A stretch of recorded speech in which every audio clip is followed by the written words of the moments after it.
لە کەناڵی پەیام ڕاتەحەداکەم ئەوڕۆ کەسێک بتوانێت ڕەخنە لە وەزعی بگری زۆر کەمە. تاقە کەسێک نێوە ئەوڕۆ مقابلەتان کردی بڵێ باشە سەرۆکی وەزیران دێتە سۆران، سەرۆکی وەزیران سەرۆکی حکوومەتە. بۆچی دەبێت قوتابخانەکان لە دەوامکردن ڕابۆستن؟ زانکۆ یعنی زانکۆ لەو مستەوای بێتە خوارێ، یعنی مامۆستای زانکۆ تەڵەبەی قوتابی زانکۆ بچن بۆ حەفلە و ئەوە چیە وەڵا سەرۆکی وەزیران تەشریفی هێناوە ئەگە بۆش ڕاگەاندنی پارکێکی نیشتیمانی بە لە سۆران چەند خۆش بوو، هەتا ئێستا پارکێکی نیشتیمان لێ نییە.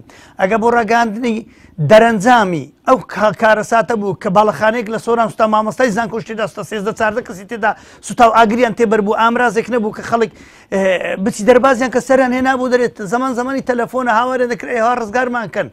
کەسێک نەبوو ڕزگاریان بکە، هەمویان خنکان و مردن لێ. مامۆستای زانکۆ دڵت نایە تەماشای شکل و شێویان بکەیت تا ئێستا دەرەنجامەکەش ڕانەگەێندا. خەڵک لە خوارێ ئەوە لا حەولە وەلا قووەتە ئیلا بالله تەماشای دەکرد.